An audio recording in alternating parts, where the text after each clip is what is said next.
The morning sun barely touched the mountains when Sarah Chen arrived at the Naval Special Warfare Training Facility in San Diego. She was 24 years old, 5 feet 6 inches tall, and weighed 130 pounds. Most people who saw her thought she looked more like a college student than someone trying to become a Navy SEAL sniper. That was exactly what she wanted them to think. Sarah grew up in a small town in Montana where her father owned a hunting supply store. From the age of 7, she spent every weekend in the mountains with him, learning to track animals and shoot rifles. Her father never treated her differently because she was a girl. He taught her the same way he would have taught a son. By the time she was 12, Sarah could hit a target at 800 yards without breaking a sweat.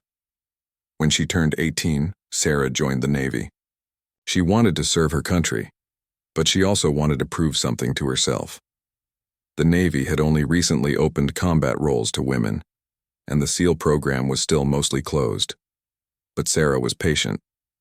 She worked as an intelligence analyst for 3 years, building her reputation and waiting for her chance.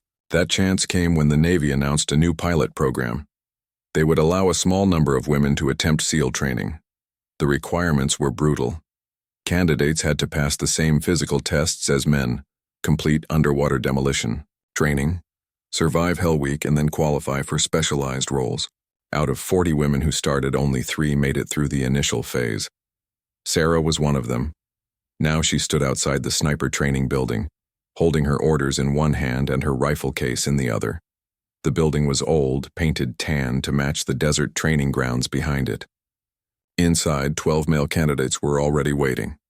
They had all completed basic SEAL training and were competing for 8 spots in the advanced sniper course.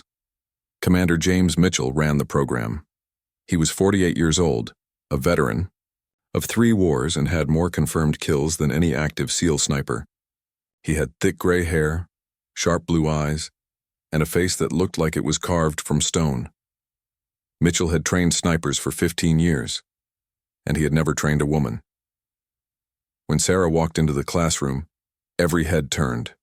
The men stared at her with expressions ranging from curiosity to obvious skepticism. One of them, a tall guy with red hair, actually laughed. Sarah ignored them all and found a seat in the back row. Commander Mitchell entered the room exactly at 0600 hours. He walked to the front, set down his coffee, and looked at each candidate. His eyes paused on Sarah for just a moment longer than the others. "Good morning," Mitchell said. His voice was deep and carried easily across the room. "Welcome to advanced sniper training. Over the next 12 weeks, we will teach you skills that can change the outcome of battles. A sniper is not just someone who shoots from far away. A sniper is a complete weapon system. You must be able to move invisibly, survive in hostile territory, calculate complex ballistics, and make shots that others say are impossible." He clicked. A remote and a slide appeared on the screen behind him. It showed statistics about sniper operations in recent conflicts. The average engagement distance in modern warfare is 500 to 600 yards, Mitchell continued. But elite snipers regularly make shots at 1,000 yards or more. The record shot in combat is over 2 miles. That kind of precision requires not just skill, but complete mental control. Sarah listened carefully, taking notes. She had studied all of this before, but hearing it from Mitchell made it feel more real. 8 of you will graduate from this program, Mitchell said. The rest will return to regular SEAL teams. There is no shame in that. This course has a 60% failure rate, and everyone who attempts it is already among the best. He paused and looked directly at Sarah. "This year we have our first female candidate," he said. "Some of you may think that changes things. It does not. The standards are identical, the requirements are the same. If you can meet them, you will graduate. If you cannot, you will not. Gender is irrelevant to the rifle." Sarah appreciated that he addressed it directly. She had worried about being treated differently, either with kid gloves or with extra hostility. Mitchell seemed determined to do neither. The first week focused on rifle mechanics and maintenance. The candidates learned every part of the M110 semi-automatic sniper system and the bolt-action M24. They practiced disassembling and reassembling the weapons until they could do it blindfolded. Sarah finished every timed exercise in the top 3. The second week introduced environmental factors. Wind, temperature, humidity, altitude, and barometric pressure all affected bullet trajectory. The instructors taught complex formulas that snipers used to adjust their aim. Sarah excelled at the mathematics. She could calculate holdovers and windage corrections faster than most of the men. But shooting at paper targets in California was different from real combat. Mitchell reminded them of this constantly. "In battle, your target is trying to kill you," he said during one afternoon lecture. "Your target has friends who are also trying to kill you. You might be lying in dirt or mud or snow for hours or days. You might be exhausted, hungry, and scared. The question is not whether you can make a shot on a perfect day at a comfortable range. The question is whether you can make that shot when everything is terrible." In the third week, they moved to the field. The training area was 200 square miles of hills, valleys, and scrubland. Candidates worked in pairs, taking turns as shooter and spotter. Sarah was paired with a quiet guy named Marcus Rodriguez. He was 30 years old, from Texas, and had been a SEAL for 8 years. At first, Marcus was clearly uncomfortable working with her. He double-checked everything she did and sometimes repeated instructions as if she had not heard them the first time. But Sarah did not complain. She simply did her job perfectly every single time. On their third day in the field, they were assigned a target at 900 yards.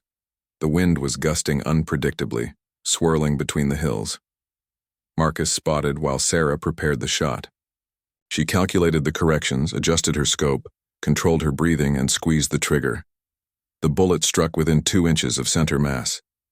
"Damn," Marcus said quietly. "That was a difficult shot." "Thank you," Sarah replied. After that, Marcus treated her like an equal partner. He stopped double-checking her work and started asking for her opinions on calculations. They became an effective team. But Commander Mitchell remained distant and skeptical. He watched Sarah carefully during every exercise. When she succeeded, he simply nodded. When she made small mistakes, he pointed them out with the same matter-of-fact tone he used with everyone. Sarah could not tell what he really thought about her abilities. The other candidates gradually accepted her presence. The red-haired guy who had laughed on the first day, whose name was Connor, even apologized during the 4th week. He admitted he had been wrong to judge her before seeing her shoot, but Sarah knew that acceptance from her peers was not enough. She needed Commander Mitchell to believe in her. She needed him to trust that she could perform under real combat conditions, and she had no idea how to prove that in a training environment. What she did not know was that very soon, she would get her chance, and it would not be in training. Week 8 of training brought a surprise visit from Rear Admiral Thomas Burke. He arrived by helicopter on a Tuesday morning, accompanied by 2 intelligence officers. The candidates were running stalking exercises when they were called back to base. Something important was happening. Commander Mitchell met with the Admiral privately for over an hour. Through the window of his office, Sarah and the other candidates could see animated conversation. Mitchell looked serious, occasionally shaking his head. The Admiral gestured emphatically, pointing at documents spread across the desk. When they finally emerged, Mitchell gathered all 12 candidates in the briefing room. Admiral Burke stood at the front, his uniform decorated with ribbons that told stories of decades of service. "Listen carefully," Burke began. "What I am about to tell you is classified at the highest level. 2 days ago, intelligence assets identified a meeting of enemy commanders in the Zagros mountain region. This is a rare opportunity. 3 high-value targets will be in the same location at the same time." He clicked to a satellite image showing a compound built into a mountainside. The buildings were stone, camouflaged to blend with the surrounding terrain. A narrow valley stretched out below it. "The targets are 3 generals who coordinate insurgent operations across 4 countries," Burke continued. "Their elimination would significantly disrupt enemy networks. However, the location presents extreme challenges. The compound is at an elevation of 9,000 feet. The nearest position for a shot is across this valley, at a distance of 2,200 yards. A murmur went through the room. 2,200 yards was over 1.25 miles. It was possible, but barely. Only a handful of snipers in history had successfully made combat shots at that distance. "The window for this operation is 48 hours, Burke said. "We need a team on the ground immediately. Commander Mitchell will select 2 candidates for this mission. They will deploy with a full SEAL platoon for support and security. Sarah's heart raced. This was real. This was exactly what she had trained for. But she also knew the odds. Mitchell had 11 other candidates to choose from, all men, most with more combat experience. After the Admiral left, Mitchell kept the candidates in the room. "I will make my decision by 1800 hours," he said. "Until then, you are dismissed. Stay on base and stay ready." The next 6 hours felt like 6 days. Sarah tried to stay calm, reviewing her training notes and checking her equipment. Marcus found her in the armory. "He would be crazy not to pick you," Marcus said. "Your scores are top 3 in everything." "Scores in training are not the same as performance in combat," Sarah replied. "True," Marcus admitted. "But you are the best pure shooter we have. Everyone knows it." At exactly 1800 hours, Mitchell called 2 names over the base intercom. "Chen and Rodriguez, report to my office immediately." Sarah and Marcus looked at each other in surprise. They had been chosen as a team. Mitchell's office smelled like coffee and gun oil. Maps covered the walls, marked with notes from previous operations. The commander sat behind his desk, studying them as they entered. "Sit down," he said. They sat. Mitchell leaned back in his chair. "I am sending you on this mission because your performance as a team has been outstanding. Rodriguez, your spotting and calculation skills are exceptional. Chen, your shooting accuracy is the best I have seen in 5 years." He paused, his expression hardening. "However, I need to be clear about something. This shot is at the absolute edge of what is possible. 2,200 yards in mountain terrain with variable winds. The margin for error is essentially 0. If you miss, we lose the opportunity and the enemy will scatter. There is no second chance." "We understand, sir," Marcus said. Mitchell looked directly at Sarah. "Chen, you have never been in combat. You have never had someone shooting back at you. You have never had to control your fear while making a precision shot. Are you certain you can do this?" Sarah met his eyes without flinching. "Yes, sir." "Confidence is not the same as ability," Mitchell said. "I know, sir, but I also know what I can do with a rifle. I have been shooting since I was 7 years old. I have made shots at 1,500 yards in worse conditions than what we will face. I can do this." Mitchell studied her for a long moment. Finally, he nodded. "You deploy at 0400 hours tomorrow. Get some rest. You will need it." The flight to the operational area took 14 hours. Sarah and Marcus traveled with 16 other SEALs, all veterans. The team leader was Lieutenant Commander Scott Hayes, a serious man with sharp features and calm eyes. He had led dozens of missions in hostile territory. Hayes briefed them during the flight. "We insert by helicopter 20 miles from the target. From there, we move on foot through the mountains. The terrain is rough and we must avoid populated areas. The journey will take approximately 18 hours. We establish our position before dawn on the 2nd day, then wait for the targets to appear." He looked at Sarah and Marcus. "Your job is simple. When the targets show themselves, you take the shot. 1 team of shooters, 1 opportunity. The rest of us are there to get you into position and get you out safely." "What is the intelligence confidence level that all 3 targets will be present?" Marcus asked. 85%, Hayes replied. "The meeting is confirmed. We have signals, intelligence, and human sources, but nothing is certain until we see them." They landed in darkness at a remote base. From there, helicopters carried them deep into the mountains and dropped them at the insertion point. The moment Sarah stepped onto the ground, she felt the thin air. At 8,000 feet elevation, every breath contained less oxygen. Carrying 70 pounds of gear, even walking would be exhausting. The team moved in tactical formation through the darkness. They used night vision goggles to navigate rocky trails and steep slopes. No one spoke except through hand signals. Every sound could alert enemy forces. Sarah focused on her breathing and her steps. The rifle case on her back seemed to grow heavier with each mile, but she never complained. She watched the SEALs around her, learning from how they moved, how they communicated silently, how they remained alert despite the physical strain. Around dawn, they stopped to rest in a narrow canyon. Hayes checked his GPS and consulted with his radio operator. They were making good time but still had 10 miles to go. The terrain would get more difficult. During the break, one of the SEALs approached Sarah. His name was Petty Officer Jake Wilson, and he had been polite but distant during the flight. "First time in the field?" he asked. "Yes," Sarah admitted. "How are you holding up?" "I'm fine," she said. Wilson nodded. "The shot you are being asked to make is incredibly difficult. 2,200 yards is not just about aim. The bullet will be in the air for 3 full seconds. In that time, wind conditions can change. The target can move. 100 things can go wrong. I know, Sarah said. I am not trying to discourage you, Wilson continued. I just want you to understand what success looks like here. If you can get within 3 feet of the target at that range, that is impressive. A direct hit would be almost miraculous. Sarah looked at him carefully. Are you saying I should not try for a direct hit? I am saying you should be realistic about expectations, Wilson replied.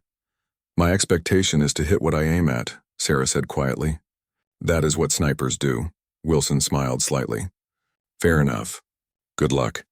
As they continued through the mountains, Sarah thought about what Wilson had said. He was not wrong about the difficulty, but she also knew something that maybe he did not. She had spent her entire life preparing for impossible shots. In Montana, she had hunted elk in high winds at long distances. She understood how bullets behaved in thin mountain air. She knew how to read terrain and anticipate wind changes. The real question was not whether she had the skill. The question was whether she could execute under pressure, with lives depending on her, with her entire career on the line, with Commander Mitchell and everyone else waiting to see if she would succeed or fail. By late afternoon, they reached the observation position. It was a rocky outcrop overlooking the valley, 9,200 feet above sea level.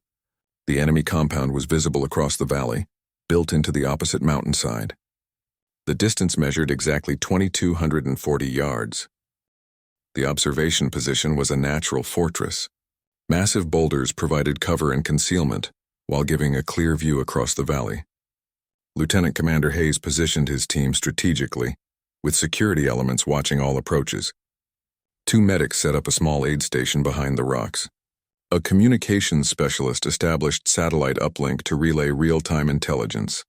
Sarah and Marcus worked together to prepare their shooting position. They cleared small rocks and debris, creating a stable platform. Marcus set up his spotting scope on a tripod, carefully adjusting it until he had a perfect view of the compound. Sarah unpacked her rifle, a custom-built M2010 chambered in .300 Winchester Magnum. The weapon was designed specifically for extreme long-range shots. The temperature was 42 degrees Fahrenheit and dropping as evening approached. Wind blew steadily from the west at 12 miles per hour, but gusts occasionally reached 20. Sarah knew those gusts were the real problem. A sudden wind shift at the moment she fired could push the bullet several feet off target. Marcus pulled out his handheld weather station and began recording data. Temperature, humidity, barometric pressure, wind speed, and direction. Every 15 minutes he took new readings. The conditions were constantly changing. The wind is going to be the main challenge, Marcus said quietly. It is swirling between the mountains. Down in the valley it might be completely different from what we feel up here. Sarah nodded. She had been watching the valley carefully. Dust devils occasionally formed near the compound, indicating wind patterns at ground level. She also watched the trees and vegetation, looking for movement that would tell her how air was flowing. The meeting is scheduled for tomorrow morning, 0800 local time, Hayes said, approaching their position. Intelligence says the targets typically gather on the compound's eastern terrace.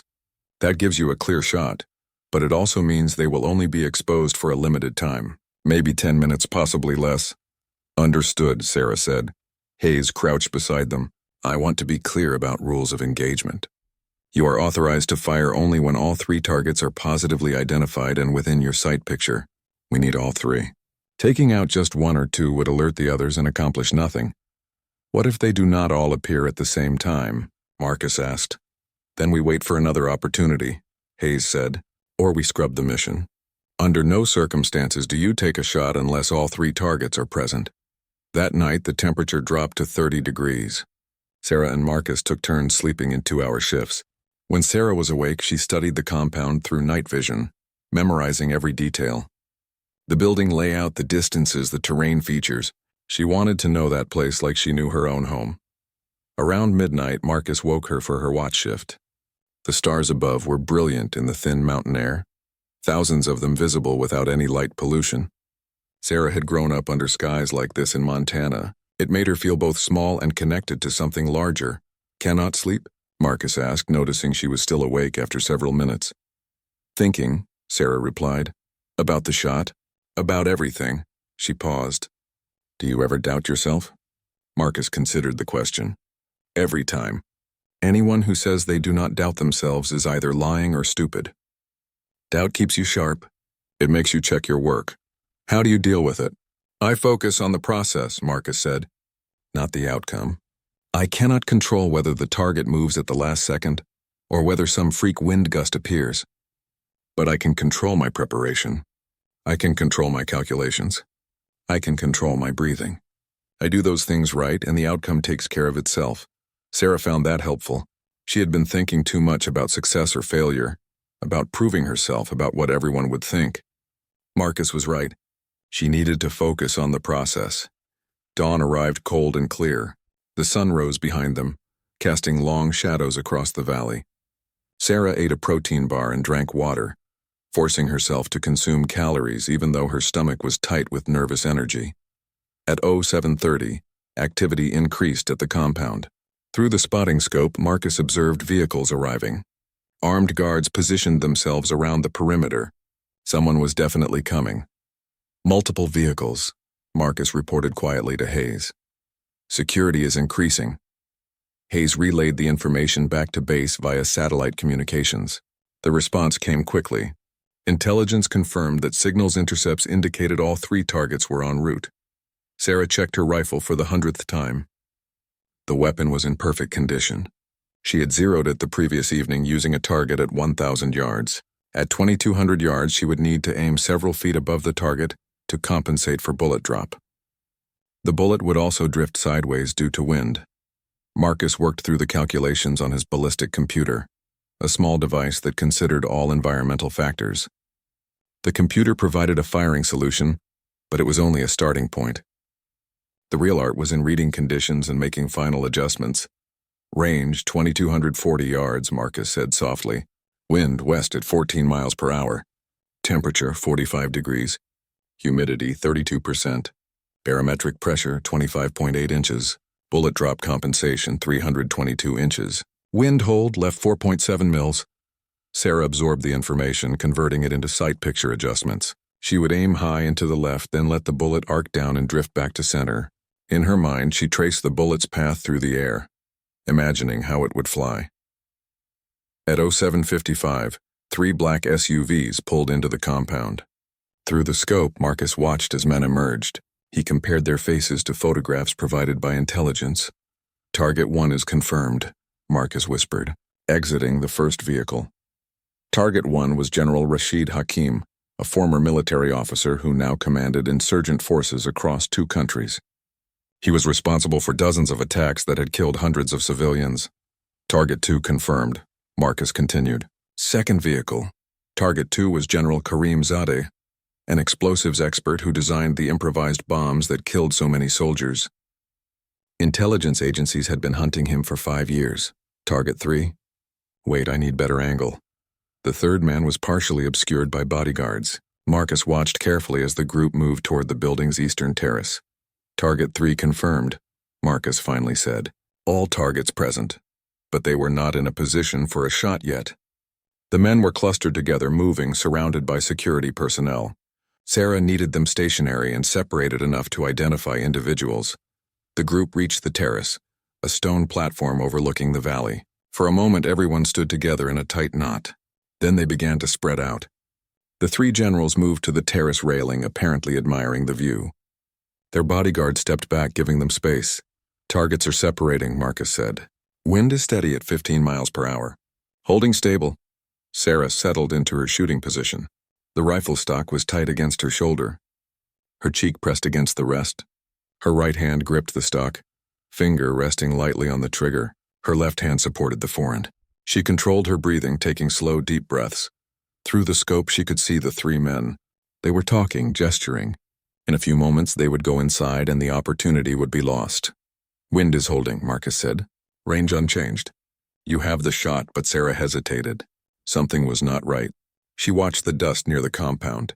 It was swirling differently now. The wind at ground level was not matching what they felt at their position. Wait, Sarah said softly. What is wrong? Marcus asked.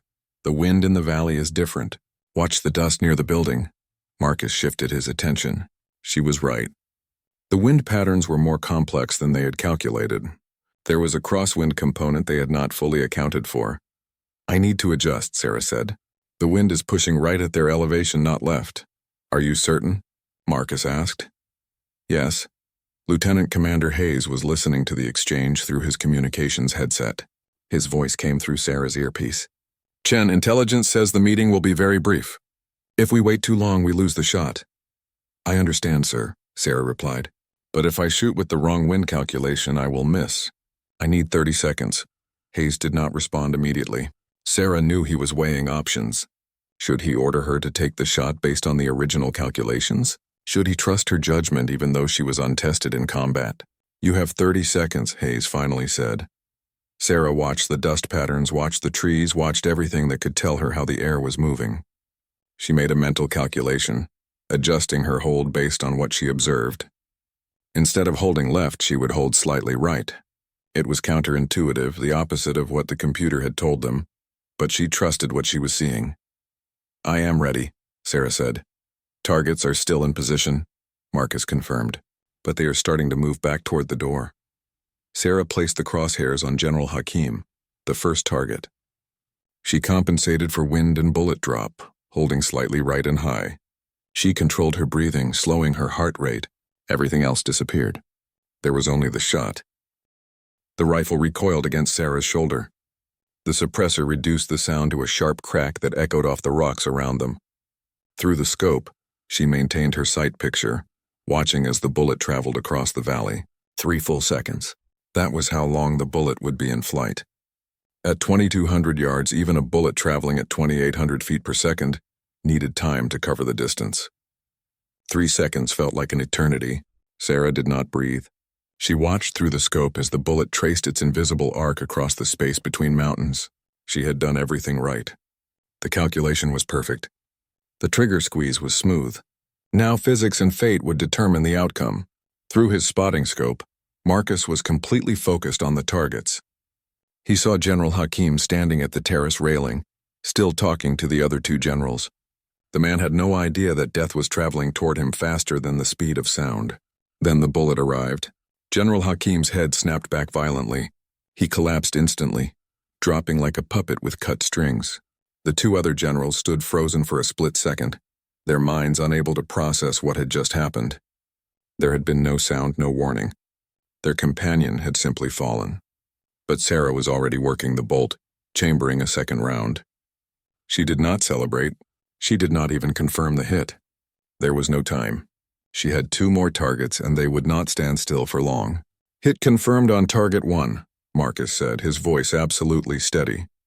Target 2 is turning. Target 3 is moving toward the door. Sarah shifted the crosshairs to General Zeta, the explosives expert. He was starting to react, beginning to understand that they were under attack. His bodyguards were shouting, reaching for weapons, moving to protect him. But they did not know where the threat was coming from. The shot had come from so far away that the sound would not reach them for several more seconds. Sarah made a microscopic adjustment for the new target's position. Zada was 3 feet to the left of where Hakim had been standing.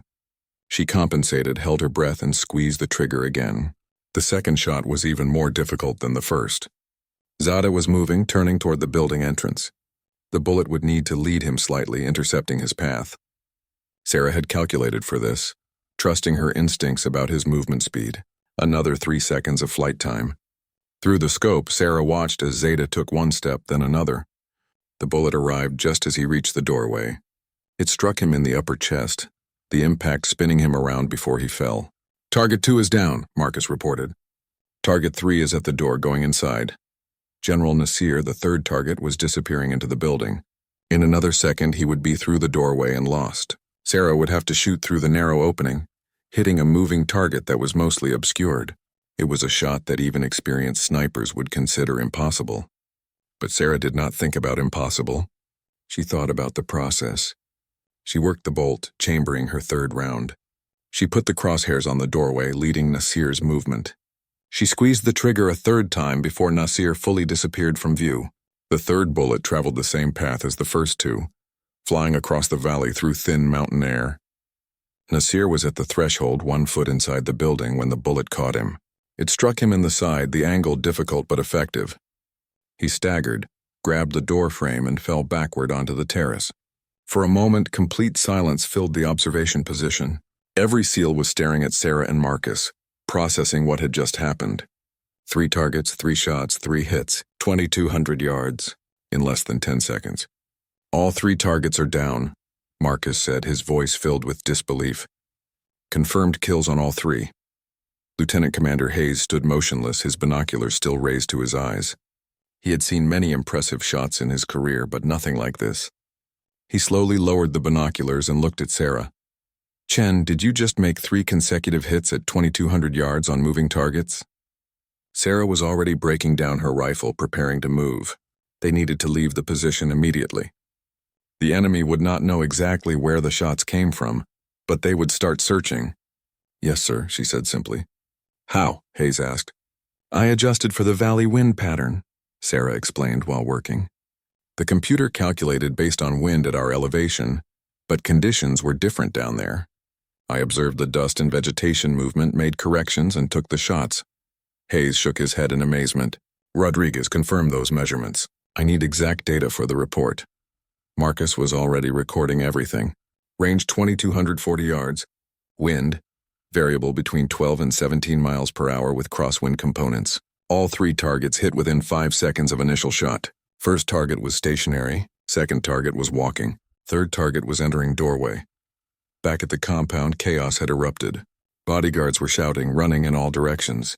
Some fired weapons randomly at the surrounding mountains, having no idea where the attack came from. Others tried to help the fallen generals, but there was nothing to be done. All 3 men were dead. The SEAL team moved quickly from their position, following their planned extraction route. They needed to put distance between themselves and the compound before enemy reinforcements arrived. The hike back to the extraction point would take 18 hours, same as the insertion, but now they would be moving through potentially hostile territory with alerted enemies. Sarah carried her rifle and moved with the team. Her legs burned from the exertion at high altitude, but she pushed through it. The massive adrenaline surge from the shots was beginning to fade, leaving her feeling slightly shaky. But she kept moving, one foot in front of the other. Petty Officer Wilson moved up beside her as they descended through a rocky ravine. "That was the most incredible shooting I have ever witnessed," he said. "I owe you an apology. I doubted you could make those shots." "You were not wrong to doubt," Sarah replied. "The shots were extremely difficult, but I had good training and a great spotter." 3 for 3 at that distance, Wilson continued, shaking his head. "Most snipers would be happy to get 1 hit. You made it look easy." "It was not easy," Sarah said. "I just focused on the process." They moved through the mountains for the rest of the day and into the night. No enemy forces pursued them. The opposition was too busy dealing with the aftermath of losing 3 senior commanders. By the time they figured out where the shots had come from, the SEAL team was miles away. The extraction helicopters picked them up 36 hours after the mission began.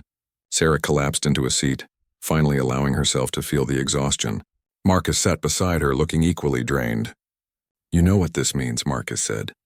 "What?" "You just became a legend. There will be people studying this mission for years.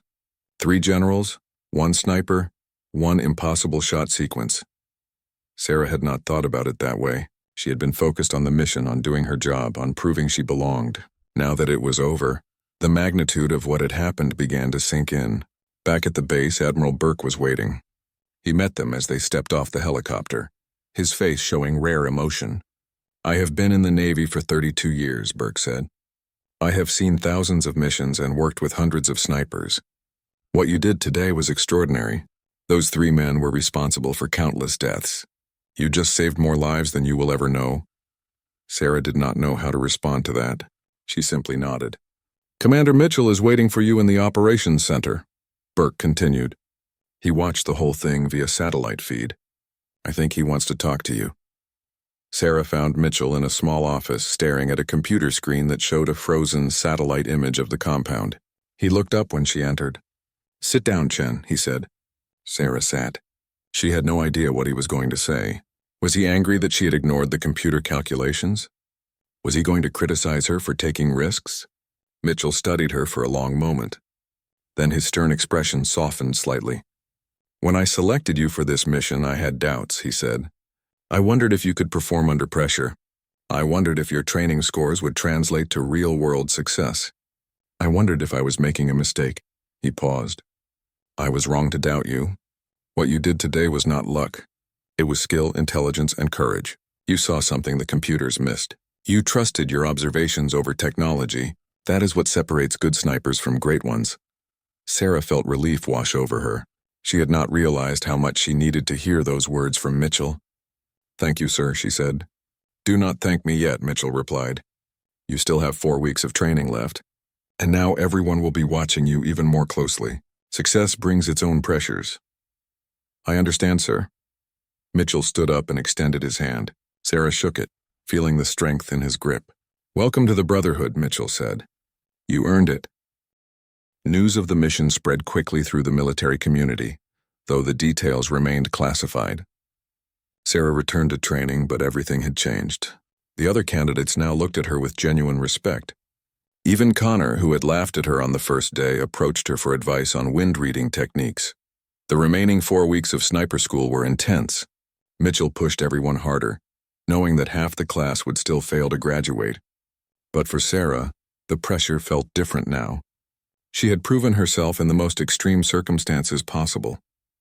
Training exercises felt almost easy by comparison. Marcus and Sarah continued working as a team. Their partnership had been tested in combat and proven effective. Marcus joked that he was now famous as the spotter for the best shot of the decade, but Sarah knew his calculations had been crucial to her success. During week 10, they practiced urban sniper operations. The training facility had mock-up buildings representing a typical Middle Eastern city. Candidates had to move through hostile territory, find shooting positions in buildings, and engage targets while avoiding civilian casualties. Sarah excelled at this too. Her small size became an advantage in urban environments. She could squeeze into tight spaces and concealment positions that larger operators could not use. She moved quietly, almost invisibly, through the mock city streets. One evening after training, Lieutenant Commander Hayes visited the sniper school. He pulled Sarah aside for a private conversation. I wanted to update you on something, Hayes said. The mission we conducted has had significant impact. Intelligence reports show that the insurgent networks are in complete disarray. Without those 3 generals, their coordination has collapsed. Multiple planned attacks have been called off because nobody knows who is in charge anymore. That is good news, sir, Sarah said. It is more than good news. It is a strategic victory. Hayes paused.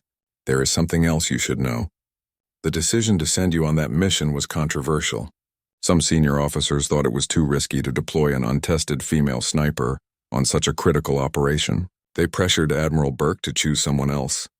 Sarah was not surprised to hear this, though it stung a little. But Burke backed Commander Mitchell's decision. Hayes continued. He said that if Mitchell believed you were the best shooter for the job, that was good enough. The Admiral put his own reputation on the line for you. I thought you should know that. I appreciate knowing, sir, Sarah said. I hope the results justified his faith, Hayes smiled. Chen, you did not just justify his faith, you exceeded every expectation. That mission will be studied at the Naval War College. Your name will be in classified case studies for years. After Hayes left, Sarah sat alone watching the sunset over the training grounds. She thought about her father back in Montana, how he had taught her to shoot when she was just a little girl.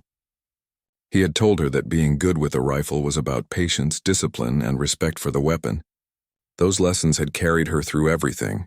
She pulled out her phone and called home. Her father answered on the 3rd ring. Hey, Dad, Sarah said. Sarah, good to hear from you. How is training going? It is going well, she said, unable to tell him about the real mission. I have been putting all those Montana lessons to good use. I knew you would, her father said. Your mother keeps telling people her daughter is a Navy SEAL. She is very proud even if she worries constantly. Sarah smiled. Tell her I am being careful. I will. But more importantly, are you happy? Are you doing what you want to be doing? Sarah thought about the question. A month ago, she might have been uncertain. But now, after proving herself in the most demanding circumstances imaginable, she knew the answer. Yes, Dad. This is exactly where I am supposed to be. Graduation day arrived in early September. Out of 12 candidates who started the advanced course, 7 graduated. 1 had quit during Hell Week. 4 others failed to meet the standards at various points. Sarah finished at the top of her class, with Marcus placing third. The ceremony was small and private. SEAL operations were classified, so there were no families present, no media coverage, no public celebration. Admiral Burke presented the graduation certificates. Commander Mitchell shook each graduate's hand and welcomed them formally into the Naval Special Warfare sniper community. When Mitchell reached Sarah, he held her certificate for a moment before handing it over. "Chen, you have exceeded every standard and surpassed every expectation," he said loud enough for everyone to hear. "It has been an honor to train you. The community is better because you are part of it." "Thank you, sir," Sarah replied. "I learned from the best." After the ceremony, the graduates gathered informally. Several senior snipers who had come to observe the ceremony approached Sarah with questions about her techniques. They wanted to know how she had read the wind in the valley, how she had calculated her adjustments, how she had managed 3 shots so quickly. Sarah answered their questions honestly. She explained her observations, her decision-making process, her training background. She did not try to make herself sound more impressive than she was. The facts spoke for themselves. One older operator, a chief petty officer with 23 years of service, pulled her aside. "I want you to know something," he said. "When I heard they were letting women into the sniper program, I was skeptical. I thought it was political correctness run amok. I thought it would lower standards." Sarah had heard variations of this speech before. She waited for what came next. "I was completely wrong," the chief continued. "You did not just meet the standards. You raised them. That mission you ran will be the benchmark that everyone else is measured against. Man or woman, that does not matter. What matters is that you are a damn fine sniper. And I am glad you are on our side." He extended his hand, and Sarah shook it, appreciating his honesty. That evening, the graduates celebrated quietly at a restaurant near the base. No uniforms, no talk about classified operations. Just a group of people who had survived one of the hardest training programs in the military. They told stories, laughed, and enjoyed the rare moment of relaxation. Connor raised his beer in a toast. "To the class of 2025, may our shots always fly true and our enemies never see us coming." Everyone raised their glasses. It was simple, heartfelt, and perfect. Marcus leaned over to Sarah. "What happens next for you? Where do you get assigned?" "I do not know yet," Sarah admitted. "I get orders next week. Could be anywhere." "Wherever you go, you will make an impact," Marcus said. "That is certain," Sarah smiled. She did not know what her future held, but she knew she was ready for it. She had faced the hardest test imaginable and succeeded. Whatever came next, she would handle it the same way she handled everything else, with preparation, discipline, and absolute focus on the mission. 3 days later, Sarah received her orders. She was being assigned to SEAL Team 7, based in San Diego. She would be part of a specialized task force focused on counter-terrorism operations. It was exactly the kind of assignment she had hoped for. She reported to the team headquarters on a Monday morning. The commanding officer was Commander Robert Chen, no relation despite sharing the same last name. He was 42 years old, had served in combat for 15 years, and had a reputation for running the most effective team in naval special warfare. Commander Chen reviewed her file in silence while Sarah stood at attention in his office. Finally, he looked up. "Your performance in training was exceptional," he said. "That mission in the mountains was extraordinary. But I want to be clear about something. In this team, past accomplishments do not matter. What matters is what you do going forward. You will be judged on every mission every day. Understood?" "Yes, sir," Sarah replied. "Good. Your reputation precedes you, which can be both an advantage and a burden. Some team members will have high expectations. Others will be waiting for you to fail. Ignore both groups. Just do your job." "I will, sir." Chen stood and extended his hand. "Welcome to the team. We have operations planned for next month. Get yourself settled, meet your teammates, and be ready to deploy." Sarah left his office feeling energized. This was a new chapter, a fresh start. She had proven she could perform under pressure, but now she needed to prove she could do it consistently, as part of a team, over the long term. The team members were scattered throughout the building, but most gathered in the operations planning room. Sarah entered and introduced herself. Some faces were welcoming, others neutral, a few openly skeptical.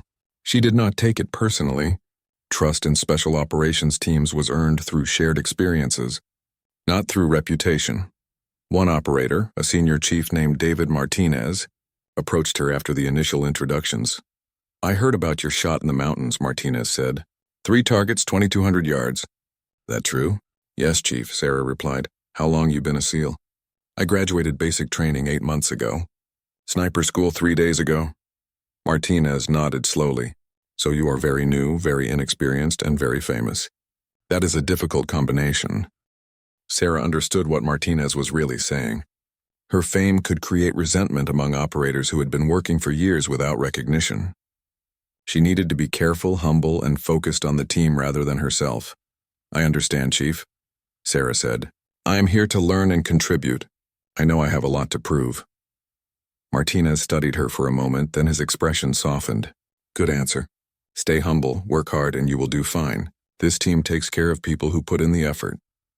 Over the next 3 weeks, Sarah integrated into the team. She participated in daily physical training, attended briefings on ongoing operations, and practiced close-quarters combat techniques. The work was demanding but rewarding. She was finally doing what she had trained for. The team dynamics became clearer as she spent more time with her teammates. Martinez was the informal leader, the person everyone respected.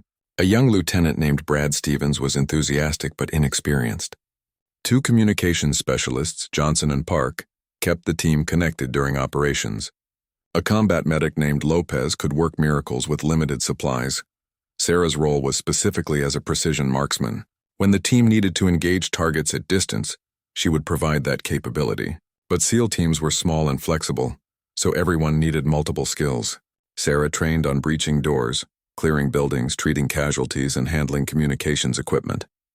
Commander Chen called a team meeting in late September. Everyone gathered in the secure briefing room, the door locked and phones collected to prevent any security leaks. "We have a new mission," Chen announced, pulling up a satellite image on the screen. "This is a compound in Yemen. Intelligence indicates that a bomb maker named Hassan al-Kazemi is operating from this location. Al-Kazemi has built devices that killed 23 American soldiers and over 200 civilians." The image showed a fortified compound in an urban area, surrounded by residential buildings. The narrow streets and crowded neighborhood made it a complex target. "The objective is to capture al-Kazemi alive if possible," Chen continued. "He has information about other bomb makers and supply networks. However, if capture is not feasible, elimination is authorized." He clicked to the next slide, showing the compound layout. "The challenge is the location. The compound is in the middle of a civilian neighborhood. Collateral damage is not acceptable. We need to go in quietly, secure the target, and extract before local militia can respond. The window is narrow." Martinez raised his hand. "What is our insertion method?" "Fast rope from helicopters directly onto the roof," Chen replied. Simultaneously, another element enters through the main gate. "We split into 2 teams. Clear the building from top and bottom, squeeze al-Kazemi in the middle." Stevens asked about enemy forces. Chen explained that intelligence suggested 6 to 8 armed guards, all experienced fighters. The guards lived in the compound with al-Kazemi providing constant security. "Chen," the commander said, looking at Sarah, "your role is overwatch. You will position on a building 200 yards away with clear line of sight to the compound. You cover our insertion, provide sniper support during the operation, and cover our extraction. If any enemy reinforcements try to approach, you stop them." "Understood, sir," Sarah replied. "This is a different kind of mission from what you did in the mountains," Chen continued. "Urban environment, friendly forces moving around, civilians present. You need to be absolutely certain of your targets before you fire. We cannot afford mistakes." Sarah nodded. She had trained for urban operations, but this would be her first real mission in that environment. The pressure was different from the mountain shot. There she had been isolated with a clear field of fire. Here she would be part of a complex operation with many moving parts. The team spent the next week preparing. They built a mock-up of the compound and rehearsed the assault repeatedly. Sarah practiced her approach to the overwatch position, memorizing every detail of the surrounding buildings. She studied photographs of al-Kazemi and his guards, learning to recognize them instantly. Martinez worked with her on urban sniper techniques. "In the city, you never have perfect shots," he explained. "There are always obstacles, civilians, movement. You need to be patient and wait for the right moment. Sometimes that moment never comes and you just provide observation. Other times you have a split second to make a decision. They deployed on October 5th. 2 helicopters carried them across the Gulf of Aden and into Yemen under darkness. The flight was tense and quiet. Everyone checked their equipment repeatedly, going through mental rehearsals of their roles. The helicopters dropped Sarah and a communications specialist named Park on a rooftop 4 blocks from the target compound. The rest of the team continued to the assault position. Sarah and Park moved quickly across the rooftop, finding the position they had selected during planning. The view was perfect. Sarah could see the entire compound, the streets approaching it and the surrounding buildings. She set up her rifle and spotting scope, then settled into position. Park established communications with the assault teams. "Overwatch is in position," Park reported. "We have clear visual on target compound." Through her scope, Sarah watched the compound. Lights were on in several rooms. Guards patrolled the perimeter lazily, clearly not expecting trouble. She identified 3 guards outside and spotted movement through windows that suggested more inside. The assault teams moved into their positions. Team 1 approached the roof via a neighboring building. Team 2 positioned at the main gate. Everyone waited for Commander Chen's signal. "Execute, execute, execute," Chen's voice came through the radio. Team 1 fast roped onto the roof. Team 2 blew the gate with a shaped charge and rushed inside. The carefully planned operation began. For the first 30 seconds, everything went perfectly. The teams moved through the compound, clearing rooms with practiced efficiency. The guards inside were caught completely off guard. Most surrendered immediately when confronted with superior forces. Then the situation changed.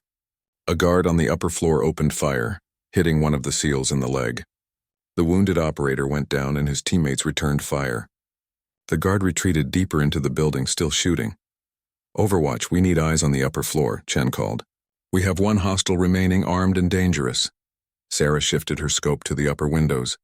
She saw movement inside but could not identify the target clearly through the glass and shadows. She needed a better angle or a clearer shot.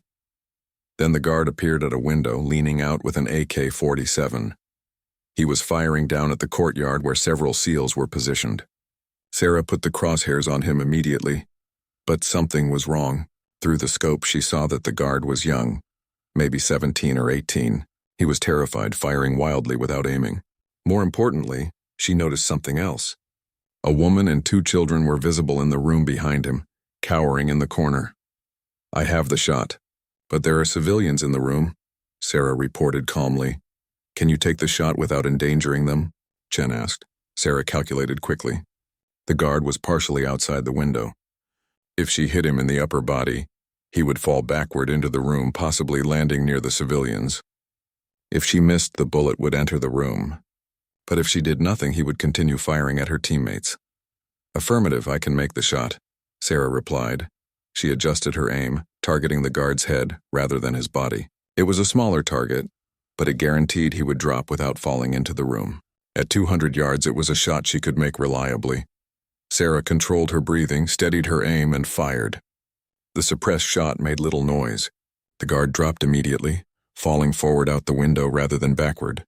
He hit the ground in the courtyard, no longer a threat.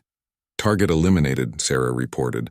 "Civilians in that room are safe." The rest of the operation proceeded smoothly. The team secured Al-Kazemi in a ground-floor room.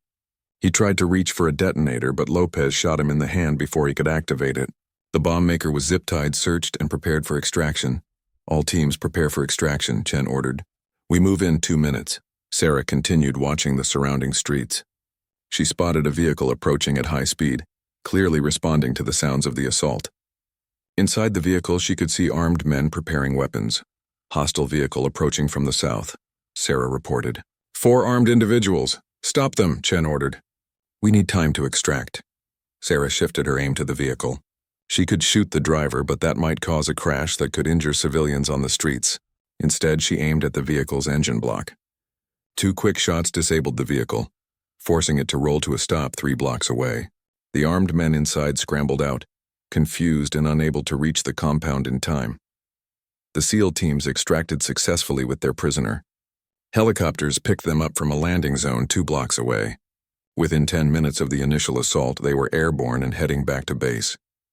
During the flight back, Commander Chen sat beside Sarah. "Good work tonight," he said. That shot on the guard was difficult. You made the right call waiting for a clean shot that would not endanger the civilians. Thank you, sir, Sarah replied. The operator who was wounded will be fine. Chen continued. Lopez treated him immediately. You potentially saved his life by eliminating that guard quickly. Sarah nodded, feeling relieved. She had been worried about her teammate since seeing him go down. Back at base, the team debriefed the mission in detail. Al-Kazimi was being interrogated by intelligence specialists and had already provided valuable information about other bomb makers. The mission was considered a complete success. Martinez approached Sarah in the equipment room where she was cleaning her rifle. You did well tonight, he said.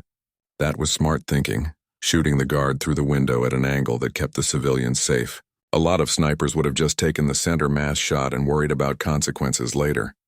I could see the family, Sarah said. I was not going to risk them. That is what makes you a professional, Martinez replied. Anyone can pull a trigger. The hard part is knowing when to pull it and how to do it right.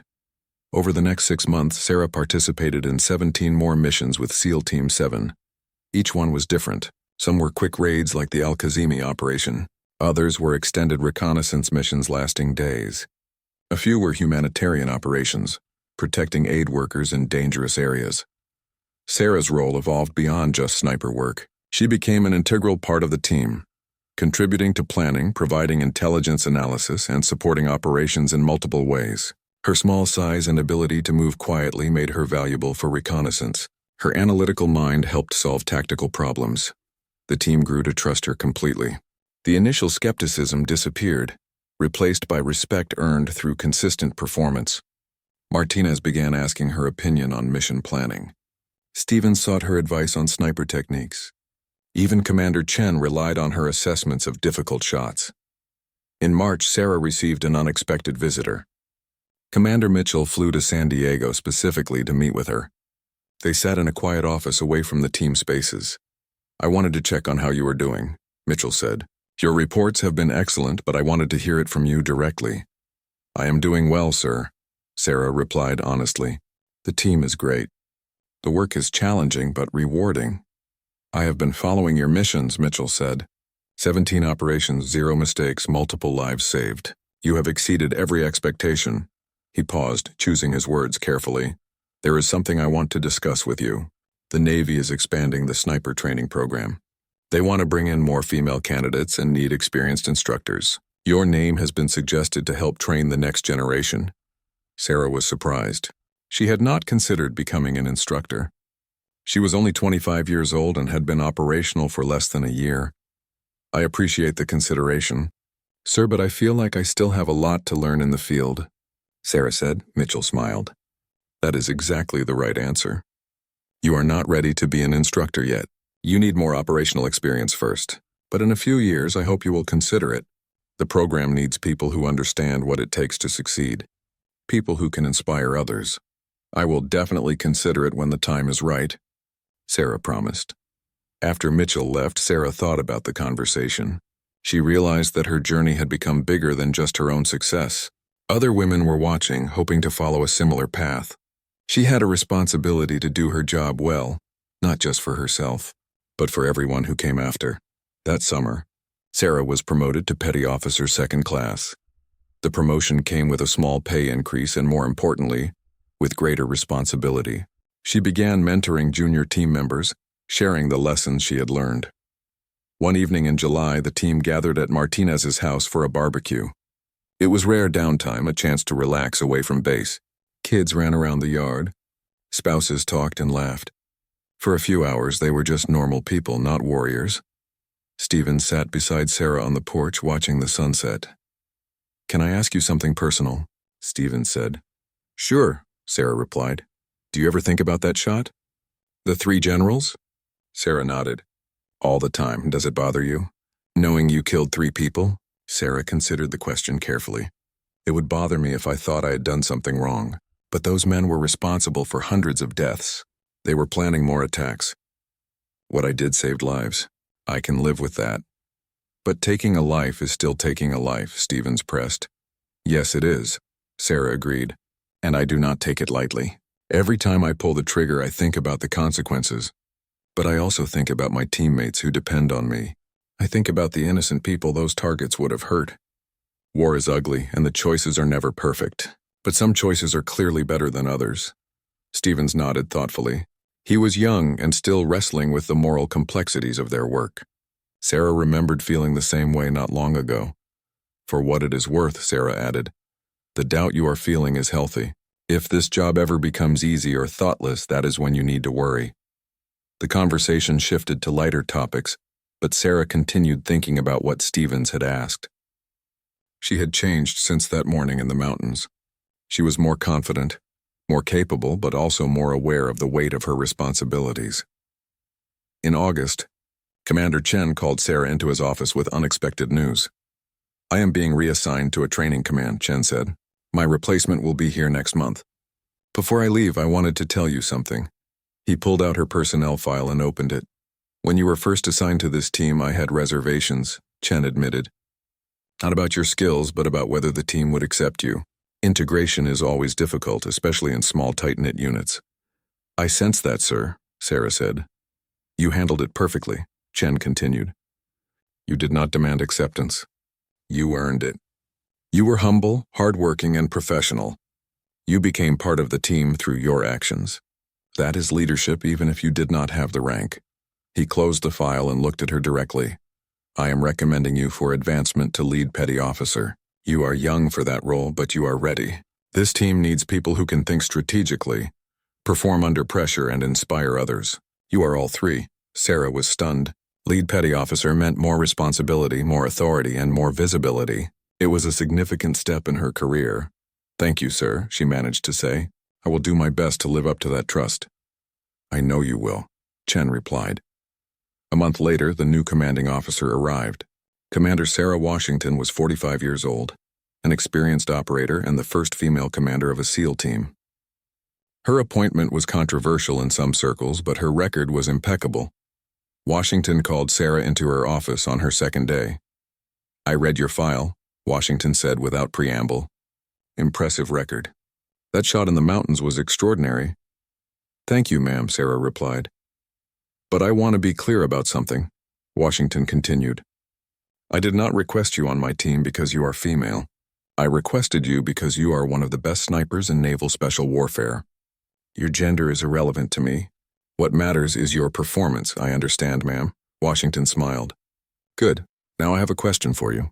How do you handle the pressure of being a symbol? Because whether you like it or not, that is what you are. Every young woman who wants to become a SEAL looks at you as proof it is possible. Sarah had thought about this question many times, but never answered it out loud. I try not to think about it too much, Sarah said honestly. If I focus on being a symbol or a role model, I will lose focus on doing my job. So I just concentrate on being the best operator I can be. If that inspires others, that is good. But my first responsibility is to my team and my mission. Washington nodded approvingly. Excellent answer. Keep that perspective and you will go far. Over the following months, Sarah continued to serve with distinction. She participated in high-risk missions, trained new team members, and developed new techniques for urban sniper operations. Her reputation grew not just as the woman who made an impossible shot, but as a complete professional who delivered results consistently. In December, Sarah returned home to Montana for the holidays. It was her first visit in over a year. Her father met her at the airport, and Sarah was struck by how much older he looked. Time moved differently when you were away. They drove to the family hunting cabin in the mountains, just the two of them like old times. Fresh snow covered the ground and the air was crisp and clear. They spent the afternoon hiking familiar trails. Not saying much, just being together. That evening, sitting by the fire in the cabin, her father finally spoke about what was on his mind. Your mother showed me some news articles, he said. They were classified apparently, but somehow information leaked about a mission in the mountains. 3 targets, impossible distance, Sarah did not confirm or deny. She was not supposed to discuss classified operations. I am not asking for details, her father continued. I just want you to know that I understand what you are doing is dangerous and important. Your mother worries, but I tell her that you were born for this. Some people are meant for ordinary lives. You were always meant for something more. I learned everything from you, Dad, Sarah said quietly. Those mornings in the mountains, those lessons about patience and precision. And that is what made me who I am. Her father smiled. I taught you to shoot. But the rest, the courage, the determination, the integrity, that was always in you. I just gave you the tools to express it." They sat in comfortable silence, watching the fire burn. Sarah thought about how far she had come since those early mornings hunting in these same mountains. The girl who wanted to prove herself had become a woman who no longer needed to prove anything.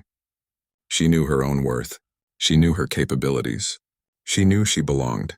When Sarah returned to base in January, she learned that 2 more women had made it through SEAL training and were heading to sniper school. Commander Mitchell had called personally to tell her. "They asked about you," Mitchell said. "They wanted to know if it was really possible to succeed. I told them your story, not to put pressure on them, but to show them what excellence looks like." "I hope they make it," Sarah said sincerely. "So do I," Mitchell replied. "The program is stronger because you opened the door." But doors stay open only if people keep walking through them. Sarah understood. Her success was just the beginning. Real change happened when success became normal. When a female SEAL sniper was unremarkable rather than extraordinary. On a quiet evening in February, Sarah stood on the base perimeter, watching the sun set over the Pacific Ocean. She thought about the journey she had been on, the challenges she had overcome, the lives she had saved, the teammates who had become family. She thought about that morning 2 years ago when she walked into Commander Mitchell's classroom for the first time. She had been nervous, uncertain, desperate to prove herself. Now she was a decorated operator, a respected team member, and a mentor to others following the same path. The doubt was gone. The need to prove herself had faded. She knew exactly who she was and what she was capable of. She was Petty Officer Sarah Chen, Naval Special Warfare Sniper, and she was exactly where she belonged. Her radio crackled. It was Martinez. "Chen, we have a mission briefing in 20 minutes. "New operation, high priority. On my way," Sarah replied. She turned from the ocean and walked back toward the operations center. There was work to do, teammates depending on her, missions to complete. The journey continued, one shot, one mission, one day at a time. And Sarah was ready for all of it.